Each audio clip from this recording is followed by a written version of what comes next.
청취자 여러분, 혹시 오늘 아침 뉴스 보셨나요? 지금 이 순간에도 저기 지구 반대편에 어떤 억만장자는 막 20대 청년의 피에서 혈장을 뽑아서 자기 혈관에다 주입하고 있을지도 모릅니다. 네, 진짜 흔하게 들려오는 뉴스잖아요, 요즘. 맞아요. 막 수억 원을 들여서 최신 줄기세포 주사 맞고, 영양제를 한 움큼씩 삼키면서 스스로 막 우주의 법칙을 해킹하고 있다. 이렇게 믿고 있을 텐데요. 그 돈으로 젊음을 살 수 있다는 믿음, 그게 지금 전 세계적인 트렌드니까요. 그러니까요. 그런데 만약에 그 억만장자가 우주를 해킹하는 게 아니라 오히려 자기 육체를 영원히 빠져나올 수 없는 어떤 감옥으로 만들고 있는 중이라면 어떠시겠습니까? 와, 시작부터 아주 도발적인 가정인데요. 사실 오늘날 의료기술이 워낙 폭발적으로 발전하다 보니까 노화를 극복해야 할 질병으로 보는 시각이 지배적이거든요. 네, 그래서 오늘 저희가 깊이 있게 파헤쳐볼 이 소스 자료가 진짜 기가 막힙니다. 청취자 여러분, 자, 이걸 하나씩 풀어보죠.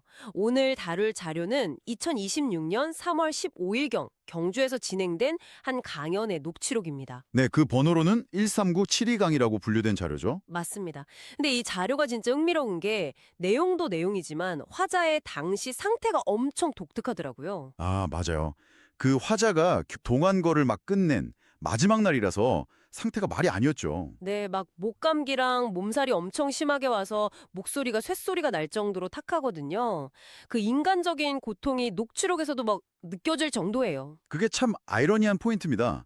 몸은 그렇게 아프고 한계를 겪고 있는 찰나에 육신의 진짜 목적이나 무병장수에 대한 엄청난 우주적 통찰을 쏟아낸다는 게 참 묘미거든요. 그렇죠. 그래서 오늘 저희의 목표는 그냥 뻔한 최신 바이오 트렌드를 분석하는 게 아닙니다. 우리는 왜 오래 살아야 하는가? 이 근본적인 질문을 아주 철학적이고 우주적인 관점에서 재해석해 보려고 합니다. 네, 대중들은 흔히 과학기술만 발전하면 수명을 막 150년, 200년 무한정 늘릴 수 있다고 믿잖아요. 그런데 이 자료는 수명의 기준에 대해 완전히 다른 시각을 제시합니다. 완전히 다른 기준이라면 어떤 걸 말하는 거죠? 자료에 따르면 인간의 기본 수명은 이미 우주적으로 세팅이 되어 있다는 겁니다. 대략 100년 안팎이고 아주 바르게 순리대로 살아간다면 120세 전후까지는 가능하다는 거죠. 120세라. 아니 숫자만 딱 들으면 막 엄청난 축복 같잖아요. 근데 화자는 숨을 길게 쉬면서 오래 사는 것 자체를 긍정적으로 보지 않더라고요. 여기서 매력적인 지점은 화자가 아주 무서운 단어를 쓴다는 겁니다. 바로 기압받는다는 표현이죠. 기압이요? 와, 군대도 아니고 기압이라니 너무 무서운데요? 그러니까 건강하게 사회에서 자기 역할을 하면서 즐겁게 사는 게 진짜 인생이지.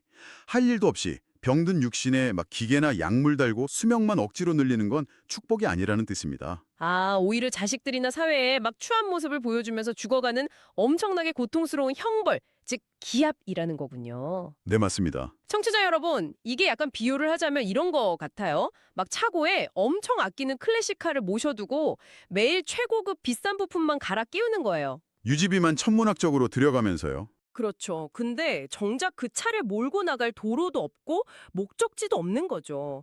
먼지만 쌓이는데 계속 돈만 쏟아붓는 꼴이잖아요. 근데 전문가님, 자료를 보니까 하필 2026년을 아주 중요한 변곡점으로 지목했던데 그건 왜 그런 건가요?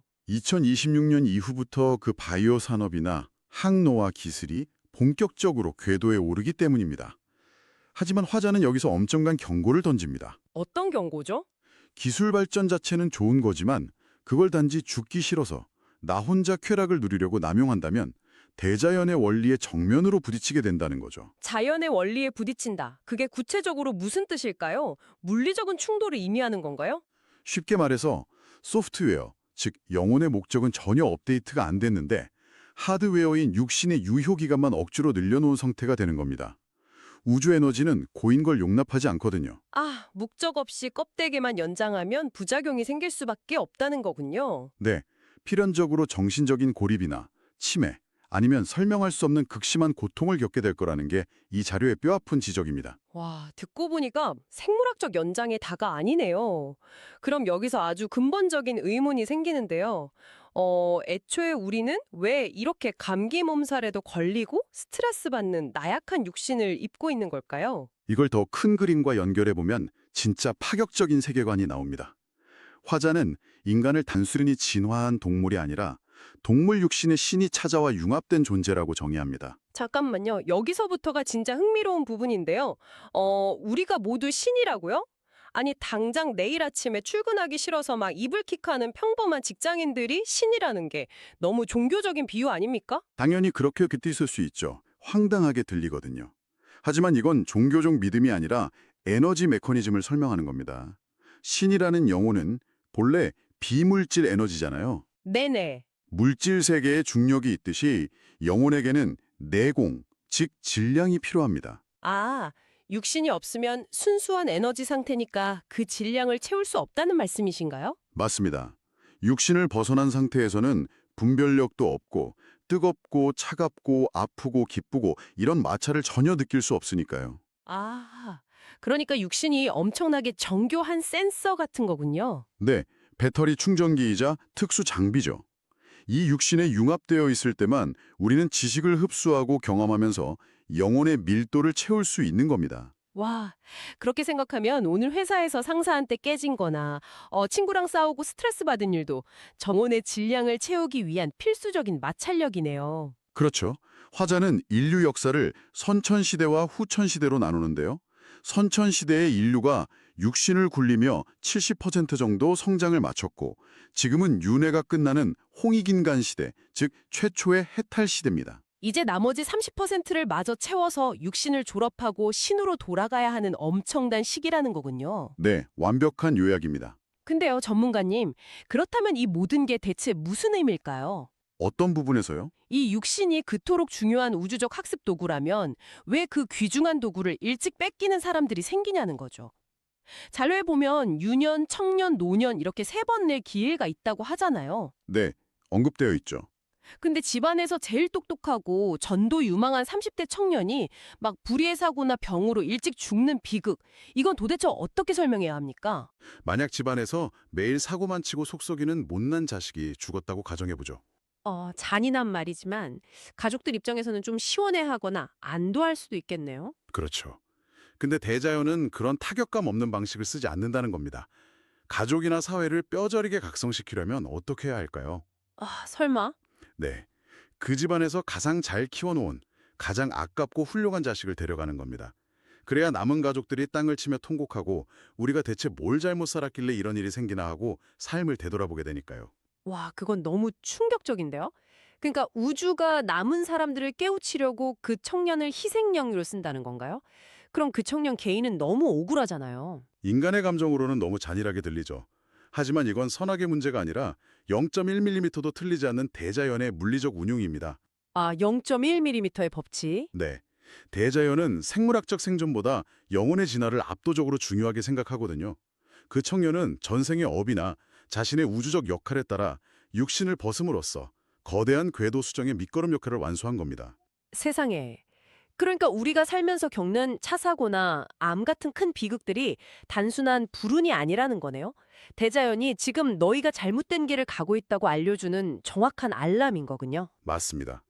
이런 우주적 원리를 이해하고 나면 처음에 이야기했던 그 부유층들의 항로와 집착으로 다시 시선이 돌아갑니다. 맞아요. 우주는 철저하게 영혼 성장을 위해 육신을 주는데 저 억만장자들은 막 젊은 피 수혈받으면서 육신에만 집착하니까요. 그래서 화자는 여기서 인류의 현재 상태를 설명하기 위해 4대 3대 3의 우주 법칙을 꺼냅니다. 4대 3대 3이요?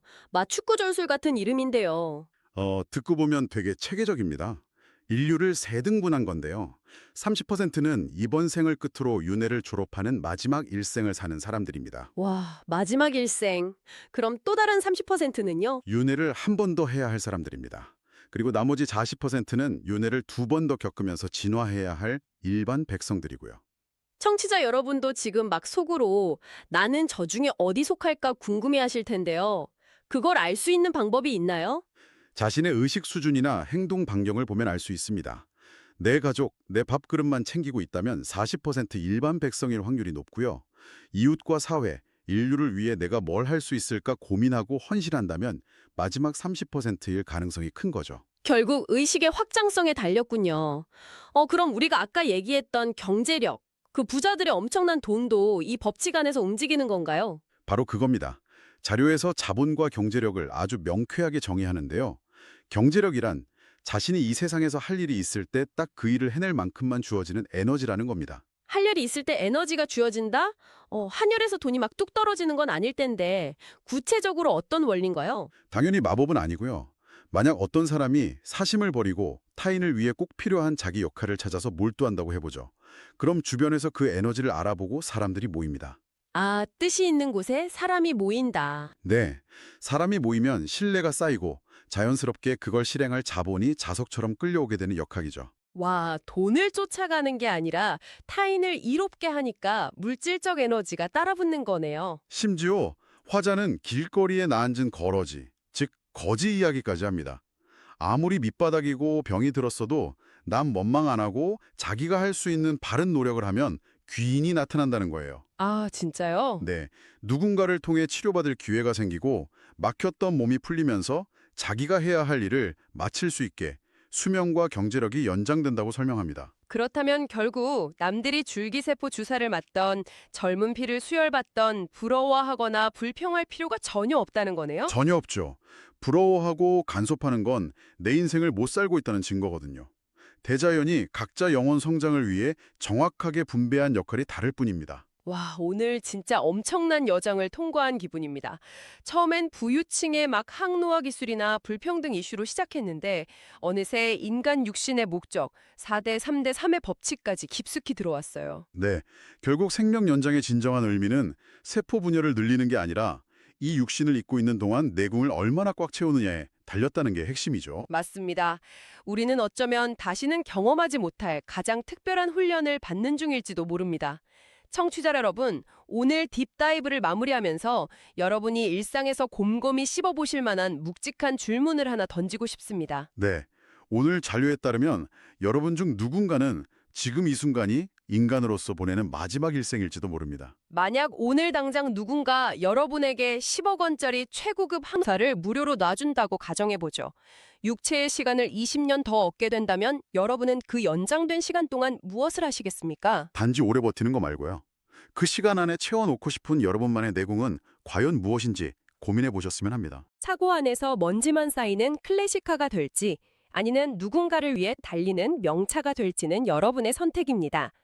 오늘 저희가 준비한 깊이 있는 탐구는 여기까지고요. 여러분의 하루가 밀도 높은 내공으로 꽉 채워지길 바랍니다. 저희는 다음 시간에 또 흥미로운 자료로 찾아오겠습니다. 고맙습니다. 감사합니다.